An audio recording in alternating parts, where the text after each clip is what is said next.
Shalom, salam sejahtera untuk kita semua. Kita jumpa lagi dalam program 100 Hari Berdoa. Kita bersyukur oleh karena pada hari ini kita sudah memasuki pekan ke-7 dalam rangkaian program 100 Hari Berdoa. Kita puji Tuhan untuk berkat-berkat yang kita terima lewat jawaban-jawaban doa yang Tuhan berikan bagi kita. Baik saudara-saudara, saat ini sebelum kita kembali membawa doa-doa kita kepada Tuhan, kita akan dengarkan firman Tuhan. Namun sebelumnya, mari kita berdoa. Bapa di sorga, kami membutuhkan kasih-Mu, kami membutuhkan pertolongan-Mu. Berfirmanlah karena kami sudah siap mendengar.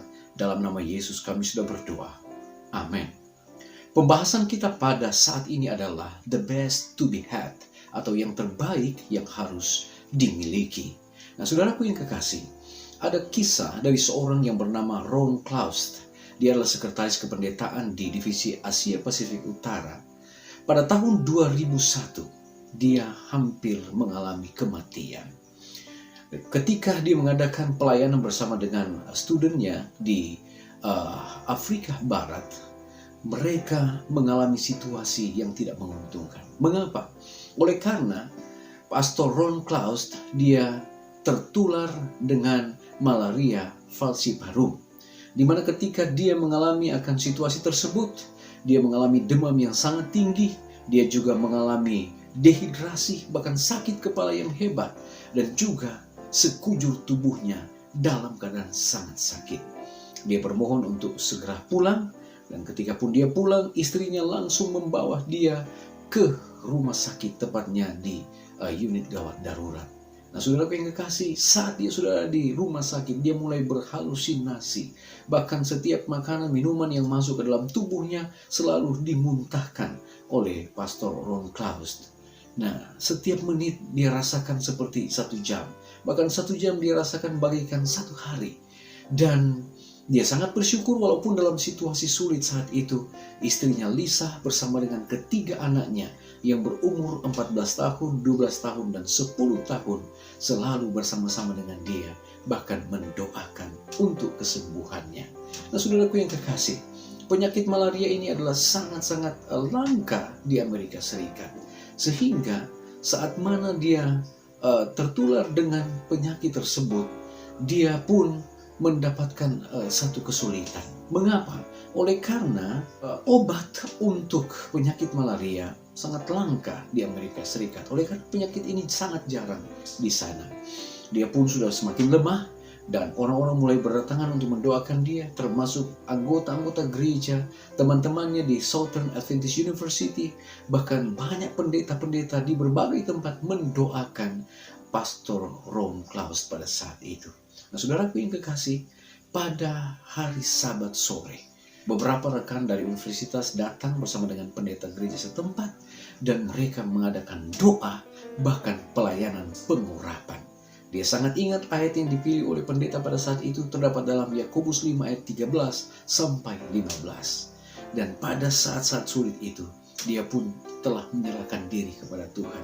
Bahkan dia telah menyerahkan hidupnya ke dalam tangan Tuhan dan bersedia untuk mengucapkan selamat tinggal untuk istri, ketiga anaknya, bahkan keluarga terdekat dan kerabat-kerabatnya. Saudaraku yang kekasih, entah bagaimana sesudah dia diadakan doa pengurapan, pukul 5 subuh ketika dia terbangun, seorang perawat datang mengambil darah, dan 4 jam kemudian ketika hasil laboratorium telah keluar, maka dokter yang menanganinya mengatakan bahwa mereka tidak menemukan jejak malaria di dalam tubuhnya.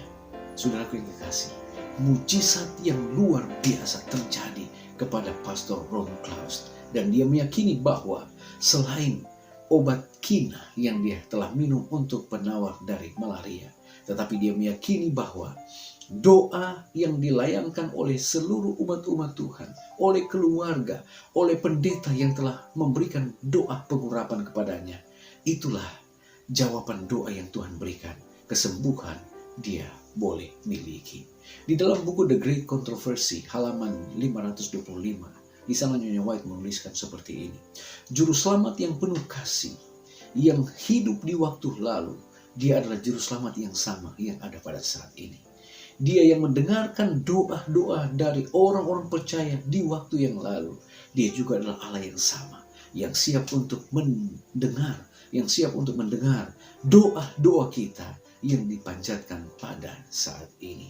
Dan ini adalah bagian dari rencana Allah bagi manusia untuk mengabulkan setiap doa-doa kita sesuai dengan rencana Allah. Saudaraku yang kekasih, dari kasus yang dialami oleh Ron Klaus, bahwa kehidupannya telah terancam dengan kematian, tetapi Tuhan yang Maha Pengasih memberikan mujizat kesembuhan baginya, dan hal itu menjadi satu sukacita dalam kehidupannya. Kalau Ron Klaus bisa mengalami akan hal yang luar biasa ini, saya yakin saudara dan saya pun bisa mengalami hal yang sama.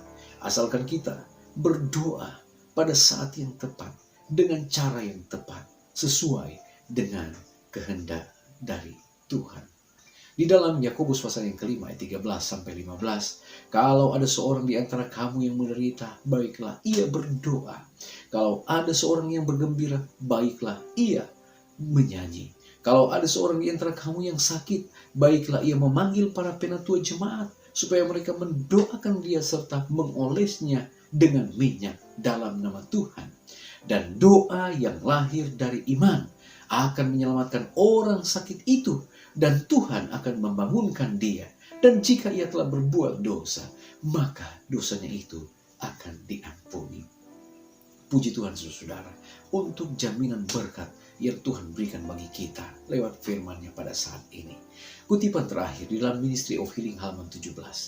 Tuhan kita Yesus Kristus, Dia datang ke dunia ini sebagai hamba dari kebutuhan manusia yang tidak pernah lelah. Dia mengambil kelemahan kita dan menanggung penyakit kita, agar dia dapat melayani setiap kebutuhan umat manusia. Beban penyakit dan kemalangan serta dosa yang terjadi dalam kehidupan manusia, dia datang untuk singkirkan. Itu adalah misinya, untuk membawa pemulihan lengkap bagi manusia. Dia datang untuk memberi mereka kesehatan. Dia datang untuk memberi mereka kedamaian. Dan dia juga datang untuk memberi kesempurnaan di dalam karakter manusia. Biarlah berkat Tuhan akan menjadi bagian kita lewat firman pada saat ini adalah doa dan harapan kita. Saya dalam nama Yesus. Amin. Saudaraku yang kekasih, kita akan datang pada doa saat ini. Ada 4 pokok doa yang kita akan doakan. Yang pertama, kita berdoa untuk gereja-gereja yang kehilangan anggota oleh karena COVID-19. Kita juga berdoa untuk anggota jemaat yang berjuang dengan berbagai masalah kesehatan seperti kanker, penyakit kekebalan tubuh, depresi, dan masalah lainnya. Kita juga berdoa untuk mantan anggota Advent yang telah meninggalkan gereja agar mereka boleh kembali di dalam pertobatan. Dan yang terakhir, kita berdoa untuk anggota baru yang baru bergabung dengan gereja, agar mereka pun tetap setia. Bahkan kita juga doakan untuk penginjilan-penginjilan yang terjadi. Kita berdoa untuk penginjilan-penginjilan yang ada saat ini. Baik saudara-saudara, mari kita satu di dalam doa. Bapa di sorga, terima kasih Tuhan. Waktu yang indah kami boleh gunakan untuk bertemu dengan Engkau. Terima kasih untuk firman Tuhan yang begitu indah. Kami diajak untuk selalu berharap kepada Tuhan.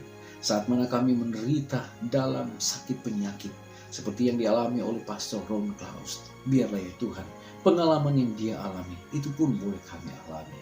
Dialami oleh seluruh umat-umat Tuhan, oleh semua yang mengikuti akan program 100 hari berdoa ini, biarlah Tuhan akan nyatakan dalam kehidupan mereka. Dan kami yakin doa orang benar, bila yakin didoakan, maka Tuhan akan menjawab sesuai dengan kemurahan Tuhan. Bapa di surga, kami berdoa untuk pokok-pokok doa pada saat ini. Di antaranya bagi gereja-gereja yang kehilangan umat-umat Tuhan akibat COVID-19. Tuhan kiranya berkati. Penghiburan Tuhan akan selalu anugerahkan, sehingga walaupun mereka telah kehilangan orang-orang yang dicintai, mereka akan tetap setia ke dalam tangan kasih Tuhan. Kami juga berdoa Tuhan untuk umat-umat-Mu yang saat ini berjuang sehubungan dengan penyakit-penyakit yang mematikan, seperti penyakit kanker, penyakit kehilangan daya tahan tubuh, depresi, dan lain sebagainya. Tuhan, tolonglah mereka, sembuhkan mereka dari sakit penyakit ini. Kami berdoa saat ini Bapa untuk anggota gereja kami yang telah meninggalkan gereja oleh karena berbagai hal. Tuhan, tolong mereka Tuhan kiranya akan menjamah mereka sehingga mereka boleh kembali untuk bertemu dengan umat-umat Tuhan dalam peribadatan selanjutnya. Kami juga berdoa saat ini Bapa untuk umat-umat Tuhan yang baru bergabung dengan gereja-Mu. Tolonglah mereka untuk mana mereka tetap kuat di dalam kasih Tuhan. Mereka tetap berakar di dalam iman kepada Tuhan. Bahkan kami berdoa untuk penginjilan-penginjilan yang dilakukan lewat media-media yang ada. Tuhan berkati untuk mana bisa menjadi jiwa-jiwa yang ditobatkan bagi kerajaan Tuhan yang sudah dekat. Terima kasih Bapa, dengarlah doa kami, ampuni dosa kami. Dalam nama Yesus kami sudah berdoa. Amin. Baik saudara-saudara, pertemuan kita saat ini telah selesai. Tuhan memberkati kita semua. Sampai jumpa pada besok hari.